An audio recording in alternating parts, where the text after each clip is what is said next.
at whatever point in time you decide to sell your home. Now, that doesn't mean that we have to have the best of everything, but I do think we need to take a look at what is going to draw folks to the Glade in the future. Because if we don't do that, then this crowd gets smaller every single year until there's nobody left. So somehow we've got to get folks to keep coming in here. And I think being rated as one of the best master plan communities in the country is certainly something that we can achieve because of the amenities that we have. But I'm not at all concerned about us turning around and looking to the past. I think we need to be looking towards the future. Okay, Bruce, this is your question. Will you propose that the Legends/Druid Clubhouse be torn down and replaced with a facility similar to that of Dorchester? If yes, explain timing and your financial plans. Oh, there you go. That's another good question for me. Well, let me address that this way. You're going to hear this again in the end, but if you've read my platform, if I'm lucky enough and fortunate enough to get on the board, I am going to push hard for a 5-year business plan. And that 5-year business plan, I want for the next 2 years to be pretty solid. In other words, it's not going to change much. And 3 and 4 and 5 years out, okay, we can take a look at that. And then you put together a financial plan behind that. Now, to answer to that question about Legends and Druid, that should be in that plan. But that is only one small part of a larger 5-year plan. You cannot take individual projects and say, do you want to do that? Do you want to do this? No, you can't do that. And we have some of that, and it concerns me. So, again, I think to answer that question, I think you put that project in that 5-year plan and see if that really is a priority for you and what you want to do with it. I would totally agree. Something needs to be done with Druid Legends. When my daughter first came over after I moved here, we drove by there and she said, "Dad, is that a Howard Johnson's?" And I said, "No, but it looks like it." And so it obviously needs something. Does it need torn down? Again, I'm not going to answer that question because I think that's a subject that we ought to put in a 5-year plan. We ought to present that to the community. We ought to get feedback and set that plan, set a financial plan to support that plan, and move on. Okay, thank you. Ken? Yeah, I would agree with Bruce on this. It certainly is an option, and it ought to be something that we consider. I've heard variation on that we're going to tear it down and we're going to put in a clubhouse that's like Dorchester but on steroids, and going to have multiple golf simulators in it. It's going to be the premier place to buy golf clubs and all that stuff. But I think as we look at that, we really need to be saying to ourselves, the functions that are there, the large dining facility, the additional restaurant, and then the golf facilities. I think from a golf facility standpoint, you could say, yeah, that's probably a good idea, but we're going to need to figure out what do we want to do with the dining activities that are there and in the Legends at Druid, and figure out, are we going to move those someplace else? Are we not going to have those? Is that going to spell the end to our involvement in food and beverage? I don't know that, but I am 100% with Bruce on this. And when I say I'm focused on the future, we have got to get our arms around what we want to do over the next couple of years, and we have got to be able to look at make sure that we are maintaining our reserves, that we're not just spending based on what happens to be on the want list or this year. We need to focus on the needs first and then go after the wants. But I'm not so sure that's in the cards. I don't even see that in the cards in the next 5 years, personally. Okay, Tom? We overwhelmingly agree. I totally agree with Bruce and Ken in terms of having a plan and sticking to it. There are flash in the pans that come up quite frequently here that all of a sudden we start rearranging things to make them happen. One of the thoughts that I had about Druid was to in fact tear it down, build a lower cost but every bit as nice a clubhouse as we have at Dorchester, and move the events activities here to help reduce the losses in this facility. It may involve putting a bigger kitchen if we can't figure out a way to accommodate the activities with a kitchen here. Then maybe you put a bigger one in, which doesn't make a lot of sense to me, in the new building that you build. But do it in a plan and have it fit in. Fix, as Bruce said, a fixed at least 2-year plan. I personally don't believe in 10-year plans. They are meaningless, at least in business. I don't know how it would work here, but in business, a 5-year plan was a waste of time. I know all of us that have been around here a while would love to see the sassafras come back. We love that place, but we may not be able to do it. But we do have to have a plan, we do have to follow it, and we are going to have to at some point address Druid, but I'd rather see it done in a plan basis, in a rank order of priority of the things that we need to do to maintain and keep this facility up to the levels we want it. Okay, Ken, this is yours. If you believe our community is divided, what is the source of the division and how would you address it? I think it's very simple. It's communication. I would tell you that the way we handled the food and beverage situation here has only fueled the fires of division. And I think all of us, certainly sitting up here in our business backgrounds, have all been assigned at one time or another to fix something. And when you do that, at least from my background, you go out and you take a look at what you think is broke, you figure out what's broke, and you muster the resources that you need in order to get it fixed. You have a plan, and then you make sure that everybody knows what you're doing, how it's working. If it's not working, what are you going to do to regroup? But I think our lack of communication around hot button issues is what fuels the division that we see. And there are folks in the community that absolutely love to add fuel to that fire. I think that the board, the strategic planning committee, actually submitted a communication strategy to the board last year around election time. I'm glad to see that they are finally beginning to embrace that.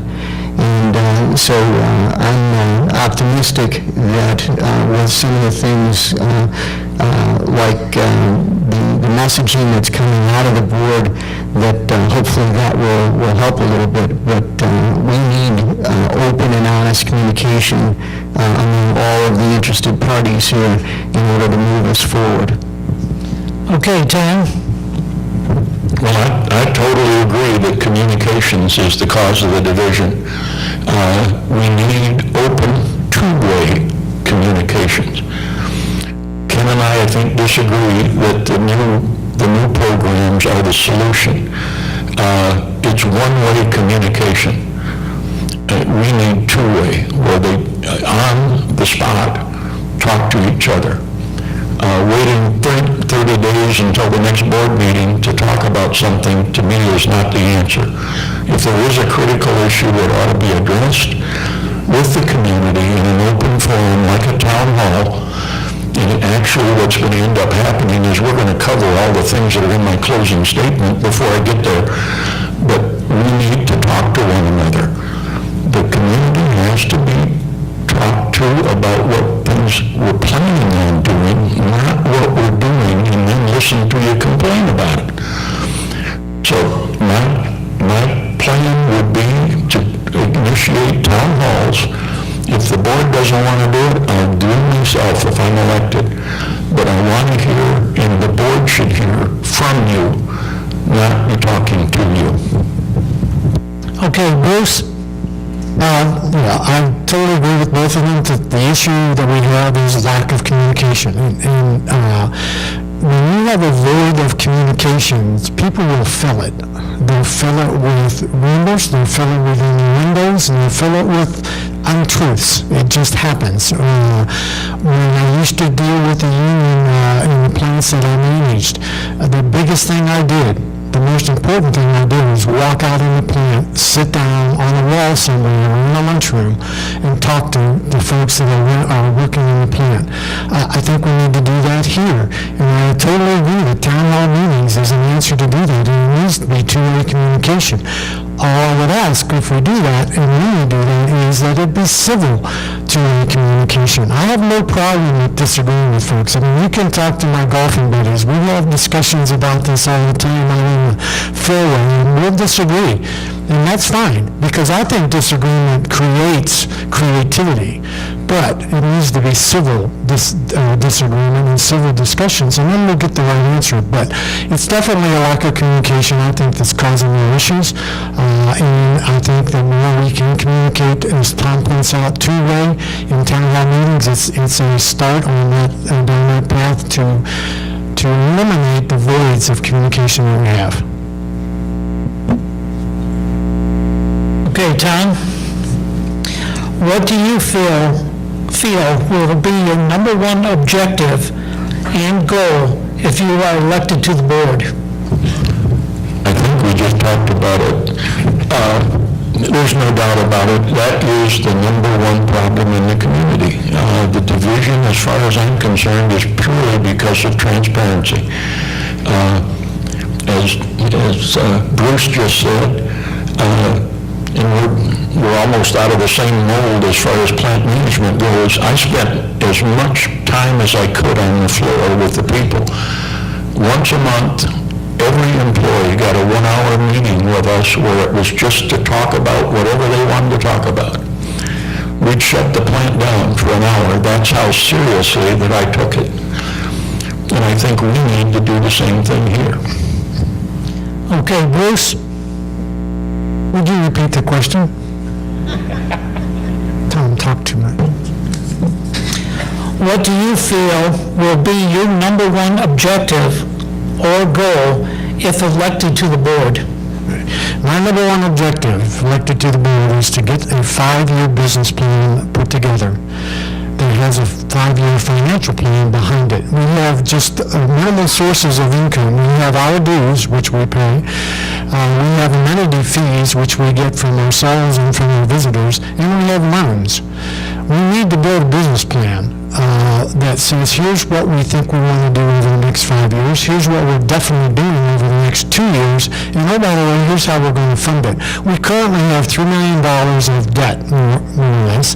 We have $3 million invested in CDs and money market funds. That balances out.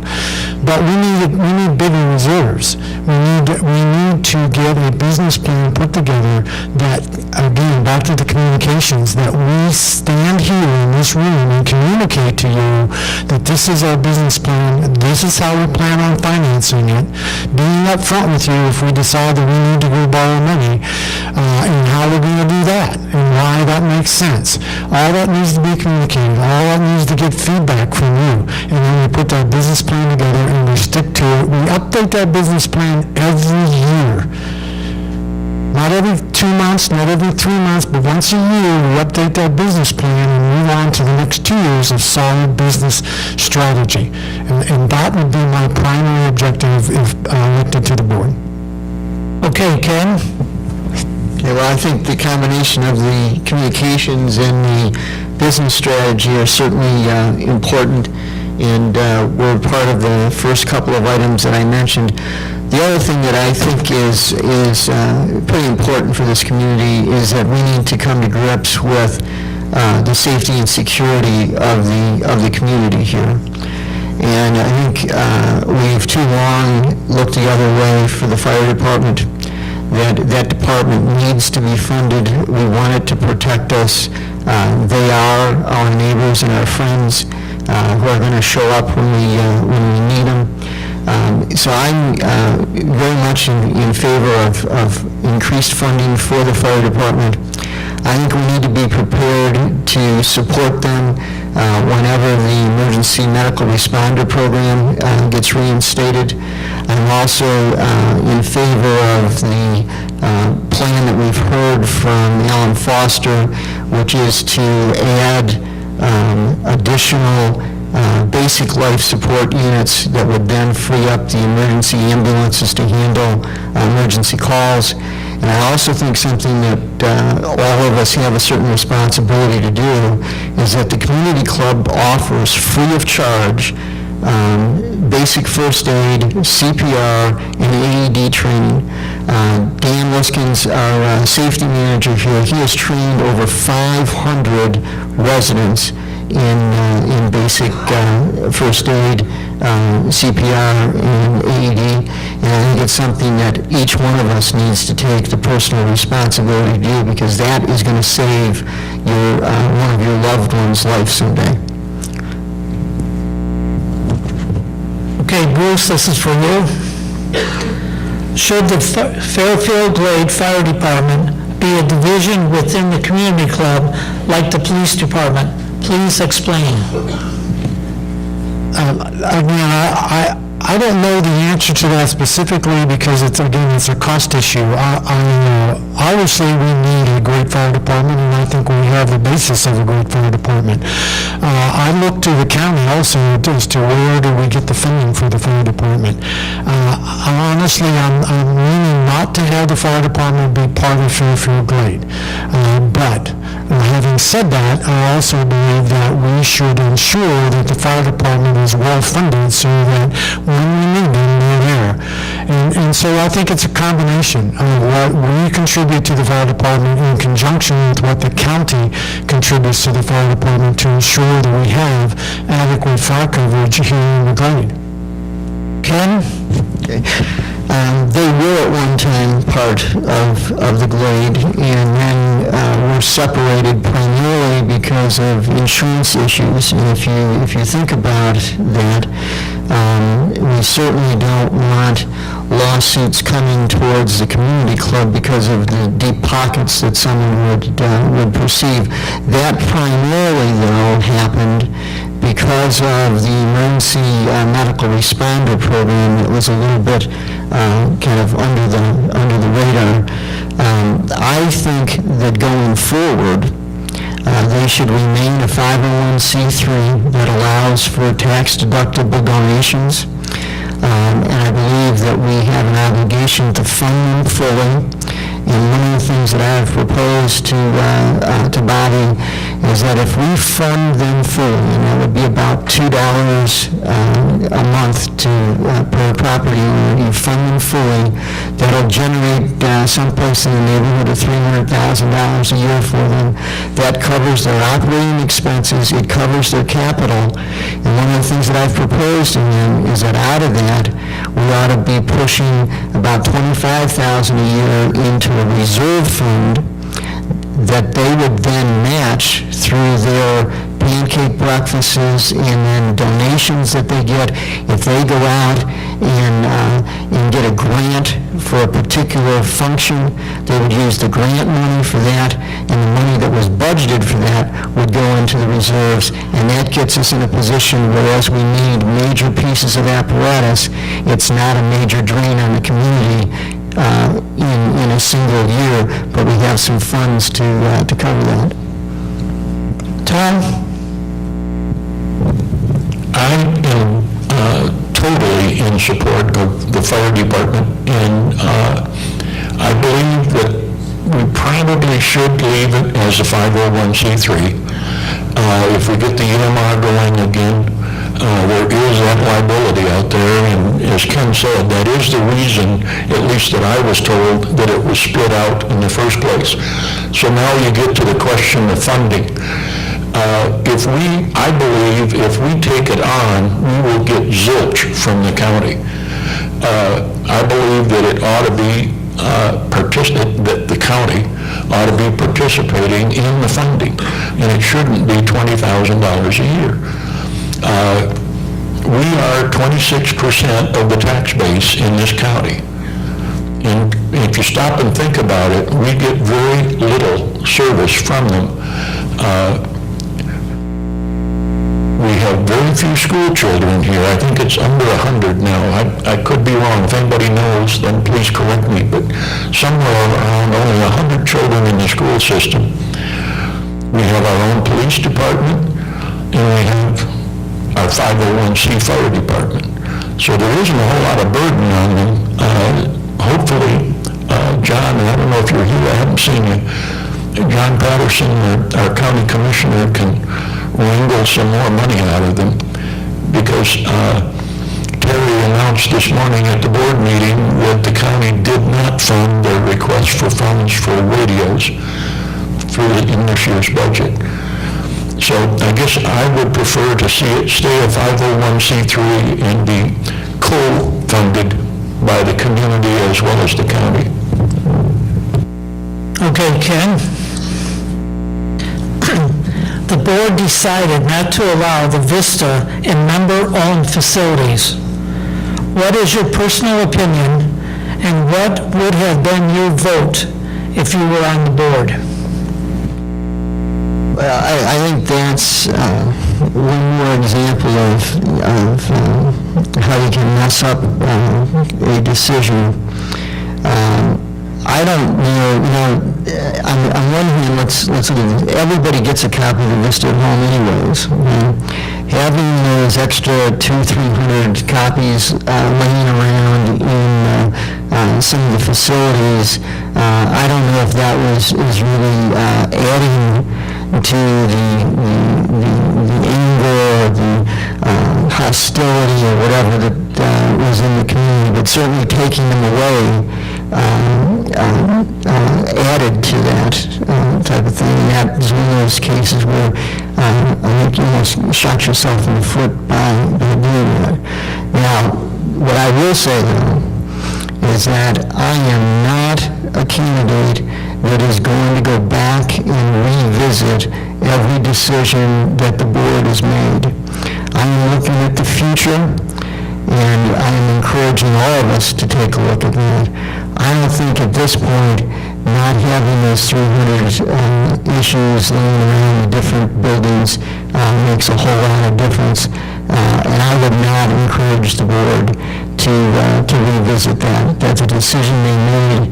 They had to live with it. This is going to be a new board, and I hope that we're going to be looking at the future, not trying to revisit all the decisions of the past. Tom? The answer to the first question is no, I would not have done it. Talking about the reasons why I don't agree, based on the fact that we're growing much faster the last few years than we have in the past. We're getting more new home starts and more existing home sales. So I honestly don't believe that the Vista has hurt our pulling power. The second reason why I don't think that this ruling should stand is the Sun has started doing letters to the editor. Not all of those letters are nice and fluffy about the community. And we all love this community, but if you've got something to say, you ought to be able to say it. So if you're going to allow the Sun, then I believe that the Vista ought to be here. That would require a reversal, so I guess Ken and I disagree on that, but it is a different situation because the Sun was not running letters to the editor in the past. Thank you. Bruce? Real quick, no, I would have voted no, not to being the Vista. I think it was a bad decision. I think the solution is, again, communications, town hall meetings, talking back and forth, trying to work on solutions rather than cutting off communication. So really succinctly, no, I would have voted no on that issue.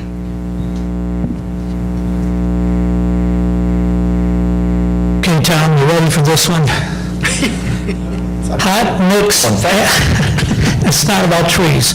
Hot mix asphalt pavement is a vast improvement over oil and chip. It would not only improve our road conditions throughout the glade, but enhance real estate values. In order to expand the existing overlay program, the HOA monthly fees could be increased $2 to $5 if desired. Would you be in favor of this monthly increase? My first position on any increase is that you better well figure out how you're going to pay for it and is it justified.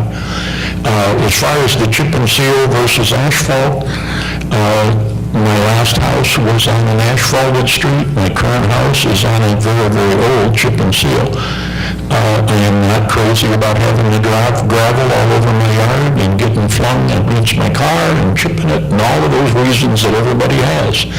However, it is much more economical to do, and eventually it gets to be pretty decent. But I would much rather have an asphalt drive, but are we prepared to pay for it? I personally am not prepared to vote for automatically a $5 increase in dues to do roads, but as I said in the beginning, we need to take care of the community. I think there was a letter to the editors about chip and seal from an environmental standpoint. I'm not sure that I buy that either, but because I've got oil in my yard,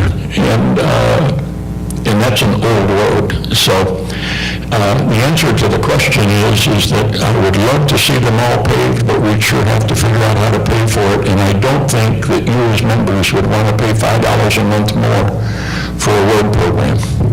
Bruce? No, I would not be in favor of adding $2 to $5 to monthly dues for asphalt. But again, I'll go back to my previous statement. It's part of a bigger plan. You can't take these on one-off issues and say, would you do that? It's got to be part of everything you're doing. As a priority, if I was going to raise dues $2 to $5, asphalt paving would be down the list. It would not be on the top of my list, so no, I would not be in favor of $2 to $5 increase. Ken? No, I'm not in favor of the increase, but I do want to take this opportunity to talk a little bit about roads. I'm not so sure that paving more roads is good for us. And the reason I say that is that causes you to drive faster.